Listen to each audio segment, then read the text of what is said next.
जय हिंद। इस वीडियो में हम लोग देखने वाले हैं संविधान में राष्ट्रपति की क्या स्थिति है ना, किस किस अनुच्छेद में राष्ट्रपति के पावर्स या राष्ट्रपति के बारे में चर्चा है, उसका पूरा डिटेल्स हम लोग देखने वाले हैं। ठीक है, तो यहां से शुरू करते हैं। आप लोग को जानते हैं कि राष्ट्रपति हमारे यहाँ president is the nominal head of the nation कहा जाता है, यानी कि नाम मात्र का प्रधान है, क्योंकि ये सारे शक्तियों का प्रयोग अपने हिसाब से अपनी मर्जी से नहीं करता है। ये अपनी शक्तियों का प्रयोग करने के लिए हमेशा मंत्रिमंडल, जो हमारा कैबिनेट मिनिस्टर है ना, कैबिनेट टीम है, उससे सलाह लेता है। यानी प्रधानमंत्री और मंत्रिपरिषद के सलाह पे ही राष्ट्रपति काम करता है। तो वास्तविक शक्तियां प्रधानमंत्री और मंत्रिमंडल के पास है। राष्ट्रपति यहाँ पे नाम मात्र का प्रधान हो जाता है ना। तो देखते हैं हम लोग संविधान में यहाँ पे किन किन बातों की चर्चा है, कौन कौन से आर्टिकल में प्रेसिडेंट के बारे में चर्चा किया गया। देखिए आर्टिकल 52 पहला ही है, आर्टिकल 52, जिसमें कहा गया है कि भारत का एक राष्ट्रपति होगा। ठीक है, कि भारत का एक राष्ट्रपति होगा। याद रखिएगा, आर्टिकल 52 में लिखा हुआ है कि भारत का एक राष्ट्रपति होगा। अगर नहीं रहता तो सोचिए दो चार को सब बनवा देता कि चलिए सब बन जाओ, आराम से मजा लो, है ना। राष्ट्रपति का सैलरी है, राष्ट्रपति भवन में रहना है ना। तो ऐसा कुछ नहीं है। राष्ट्रपति आर्टिकल 52 में भारत के एक राष्ट्रपति होगा, है ना।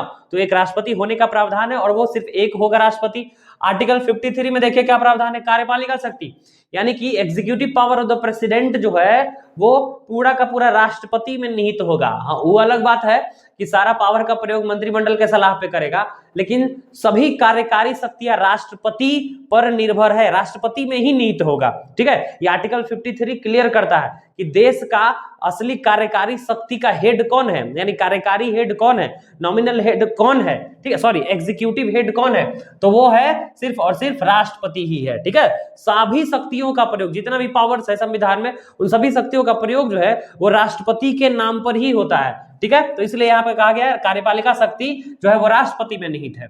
आर्टिकल 54 देखिएगा, राष्ट्रपति का निर्वाचन यानी इलेक्शन ऑफ द प्रेसिडेंट के बारे में दिया हुआ है कि राष्ट्रपति का इलेक्शन कैसे होगा।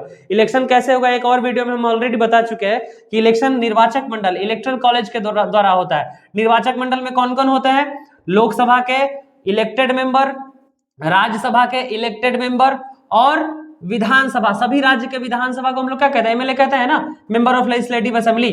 तो सभी राज्यों के, ऑल स्टेट्स के एमएलए, सभी विधायक प्लस में लोकसभा और राज्यसभा के इलेक्टेड मेंबर, इनसे बनता है इलेक्टोरल कॉलेज, ये निर्वाचक मंडल। ठीक है, तो यही लोग वोट करेंगे। ठीक है, ये किसमें चर्चा है, आर्टिकल 54 में इलेक्शन के बारे में चर्चा है कि इलेक्शन कैसे होगा, तो निर्वाचक मंडल के होगा। निर्वाचक मंडल में कौन कौन है, लोकसभा, राज्यसभा के इलेक्टेड मेंबर्स और सभी राज्यों के विधानसभा के इलेक्टेड मेंबर, और विधानसभा के सदस्यों को हम लोग एमएलए कहते हैं। ठीक है, अगला देखिएगा, आर्टिकल 55 में प्रोसेस ऑफ इलेक्शन दिया है राष्ट्रपति का, कि राष्ट्रपति का चुनाव किस प्रकार होगा। राष्ट्रपति का चुनाव सिंगल ट्रांसफरेबल वोट से होता है ना। इसका बहुत लंबा चौड़ा डिटेल्स वीडियो कभी देखेंगे कि कैसे कैसे, है ना, राष्ट्रपति को वोट दिया जाता है। अगर 3-4 लोग राष्ट्रपति के वोट में खड़ा है तो कैसे वोट होगा। क्या ऐसा तो नहीं है कि अगर मान लीजिए 2 लोग राष्ट्रपति के चुनाव में खड़े हैं तो ऐसा नहीं है कि आप एक को वोट देके चले आए, नहीं, आपको बताना पड़ेगा। अगर 3 लोग खड़े हैं तो आपको ये बताना पड़ेगा कि आप पहला पसंद कौन है, दूसरा पसंद कौन है, तीसरा पसंद कौन है ना। राष्ट्रपति के इलेक्शन में अगर 3 लोग खड़े हैं तो आपको तीनों को वोट देना होता है। ऐसे नहीं जनरल इलेक्शन की तरह जो विधायक और सांसद को वोट हम लोग देते हैं कि हाँ 15 को खड़ा है, 15 में एक को सिलेक्ट किए, वोट दिए, घर आ गए। लेकिन इसमें जो है वोट जनता तो नहीं करती। एक बात याद रखिएगा, राष्ट्रपति के चुनाव में जनता वोट नहीं करती। हमारे प्रतिनिधि, हमने जिसको चुना है, हमने किसको चुना है, ये इन लोगों को, और ये जो है प्रेसिडेंट को चुनेंगे। ठीक है, तो सिंगल ट्रांसफरेबल वोट से चुनते हैं, है ना, पहली पसंद, दूसरी पसंद, तीसरी पसंद, ऐसे करके वोटिंग होता है। ठीक है, तो चुनाव की प्रक्रिया का चर्चा आर्टिकल 55 में है। आर्टिकल 56 में क्या है, 56 में है राष्ट्रपति का कार्यकाल। राष्ट्रपति के कार्यकाल की चर्चा की गई है कि राष्ट्रपति कितने वर्षों तक रहेंगे।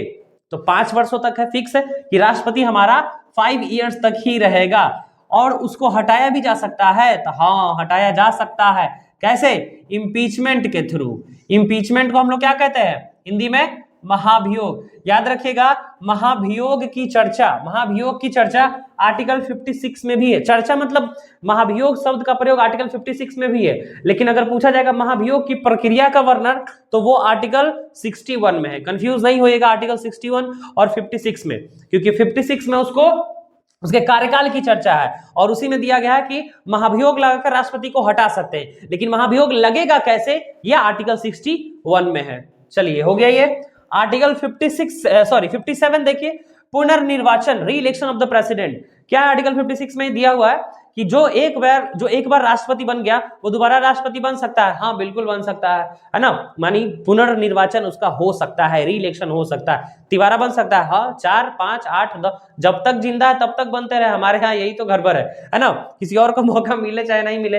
वही देखिएगा अमेरिका में थोड़ा सा रूल चेंज है, इसका मतलब ये थोड़ा कि अमेरिका बड़ा अच्छा है। वहां पे अमेरिका के संविधान में दिया हुआ है कि प्रेसिडेंट इलेक्शन कोई 2 बार ही लड़ सकता है, यानी एक बार जीता और दूसरा बार फिर इलेक्शन लड़ रहा है, जीत गया, कहानी खत्म, उसका अब एलिजिबल नहीं है वो प्रेसिडेंट के इलेक्शन के लिए, यानी उसका तिबारा 3 बार निर्वाचन नहीं होगा, 2 ही बार होगा। ठीक है, लेकिन हमारे यहाँ ऐसा नहीं है, री इलेक्शन बार बार प्रेसिडेंट का हो सकता है, राष्ट्रपति का री इलेक्शन हो सकता है। आर्टिकल 58 राष्ट्रपति की योग्यता की चर्चा की गई है, eligibility of the president. Eligibility of the president क्या है ना, क्या क्या योग्यता है? तो सबसे पहले एज कितना होना चाहिए? 35 ईयर्स ऑफ एज होगा, है ना, और वो भारत का नागरिक होना चाहिए, 35 साल का उम्र होना चाहिए, लोकसभा का सदस्य होने का योग्यता रखता हो, और साथ में और सरकारी नौकरी वाला ना हो, दिवालिया या पागल ना हो, ये सब बात है ना। ऑलरेडी शायद आप लोग जानते ही होंगे कि राष्ट्रपति की योग्यता क्या है। तो इसका चर्चा कौन से अनुच्छेद में है?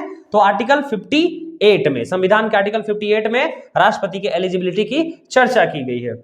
आर्टिकल 59 में राष्ट्रपति पद की शर्तें, है ना, राष्ट्रपति पद की शर्तें हैं। किस बात की शर्तें हैं? कि देखिए शर्त है कि राष्ट्रपति बन रहे हैं तो आपको किन किन बातों का ध्यान रखना है। जैसे कैसे है कि सरकारी नौकरी पे नहीं होना चाहिए, लोकसभा का सदस्य होने का योग्यता हो लेकिन सदस्य ना हो, शर्त ये है। आप में गुण होना चाहिए कि लोकसभा का सदस्य होने का आप में योग्यता है, एलिजिबिलिटी है, लेकिन आप एज टाइम ऑफ इलेक्शन आप लोकसभा के सदस्य नहीं हो, ये सब शर्त है। ठीक है, आर्टिकल 60 में किस बात की चर्चा की गई है? शपथ। राष्ट्रपति पद का चुनाव के बाद उसको शपथ कौन दिलवाता है? कौन दिलवाता है? Chief justice of India, CJI, chief justice of India. Supreme court का जो मुख्य न्यायाधीश होता है वो राष्ट्रपति को अपने पद की शपथ दिलवाता है। और याद रखिएगा राष्ट्रपति जब रेजिग्नेशन देता है, त्याग पत्र देता है, तो वो त्याग पत्र CJI को ही देता है ना, क्योंकि शपथ ये दिलवाया है तो उसी को ना देगा। ठीक है, तो याद रखिएगा शपथ कौन दिलवाएगा? CJI, chief justice of India, जो सुप्रीम कोर्ट के जो मेन जज है वो। आर्टिकल 61 में महाभियोग की प्रक्रिया दी गई है। महाभियोग की प्रक्रिया कैसे लगती है? तो महाभियोग की प्रक्रिया, महाभियोग मतलब क्या हुआ? वही president can be removed by the process of impeachment, यानी कि राष्ट्रपति को महाभियोग की प्रक्रिया से हटाया जा सकता है। कैसे हटाया जा सकता है? तो ये प्रक्रिया कहां शुरू होगा? तो ये प्रक्रिया सिर्फ और सिर्फ पार्लियामेंट में शुरू होगा, यानी संसद में। संसद के किस सदन में? वो लोकसभा में भी हो सकता है, राज्यसभा में भी हो सकता है। ठीक है, तो इसका प्रक्रिया का कभी चर्चा हम लोग डिटेल में करेंगे कि आर्टिकल 61 में महाभियोग की प्रक्रिया। महाभियोग कभी किसी राष्ट्रपति पर लगा है? नहीं, याद रखिएगा आज तक किसी भी राष्ट्रपति पर महाभियोग की प्रक्रिया पूरी नहीं की गई है। ठीक है, तो याद रखिएगा किसी पे भी नहीं, पर महाभियोग लगने का मतलब बेइज्जती करके हटा देना। ठीक है, अगला देखिएगा आर्टिकल 62 है, क्या है? राष्ट्रपति का पद रिक्त। तो राष्ट्रपति का पद रिक्त अगर होता है, पद रिक्त कब हो जाए? अचानक से बीच में रिजाइन दे दे या अचानक से वो मृत्यु हो गया, तो कार्यकाल पूरा होने से पहले उसकी मृत्यु हो जाएगी ना, मौत हो जाएगा, डेथ हो जाएगा। तो डेथ हो जाएगा तो 6 महीने तक, है ना, कितना? 6 महीने तक उसका चुनाव करवा लेना है। तो बाकी 6 महीने कौन संभालेगा? तो कोई कार्यवाहक संभालेगा, है ना, कोई कार्यवाहक राष्ट्रपति होगा।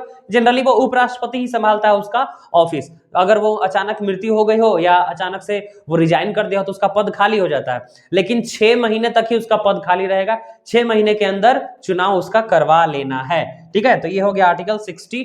तो याद रखिएगा ये सब देखिए सीक्वेंस में है आर्टिकल प्रेसिडेंट्स, 52, 53, 54, 5, 6, 7, 8, 9, 10, 11, सॉरी 60, 61, 62 ऐसे करके। तो सीक्वेंस में याद रखिएगा आर्टिकल 52 से 62 तक राष्ट्रपति के बारे में चर्चा है ना। अब याद रखिएगा कि उसमें क्या क्या राष्ट्रपति होगा, शक्ति है, उसका निर्वाचन है, प्रक्रिया है, इलेक्शन है, कार्यकाल है, महाभियोग है, ये सब है।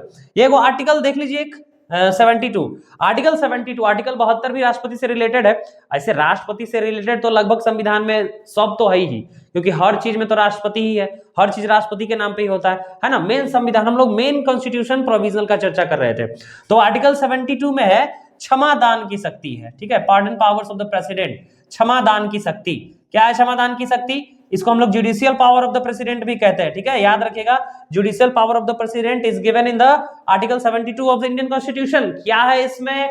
तो इसमें दिया गया है कि राष्ट्रपति, देखिए राष्ट्रपति किसी को भी जिसको सुप्रीम कोर्ट ने या हाई कोर्ट ने कोई सजा दिया होगा ना, 10 साल का सजा, जेल का सजा या मृत्यु दंड का सजा, कोई भी सजा को राष्ट्रपति माफ करवा सकता है, यानी पूरा माफ करवा सकता है, कम करवा सकता है, या उस सजा को चेंज कर सकता है। चेंज मींस कि अगर उसको फांसी का सजा मिला है तो हो सके उसे आजीवन कारावास में चेंज करवा दे। तो राष्ट्रपति का पूरा पावर है, क्षमादान की शक्ति है। वो अगर सुप्रीम कोर्ट या हाई कोर्ट किसी को भी कोई सजा दिया तो उस सजा का लघुकरण कर सकता है या सजा को पूरी तरह माफ भी करवा सकता है। यह है article 72 of the Indian constitution, जो राष्ट्रपति की क्षमादान की शक्ति प्रदान करता है प्रेसिडेंट को। ठीक है, तो चलिए समझ में आ ही गया होगा कि राष्ट्रपति को संविधान में किन किन बातों का पावर्स दिया हुआ है, कौन कौन से आर्टिकल में। अब हम लोग मिलते हैं अगले वीडियो में। जय हिंद।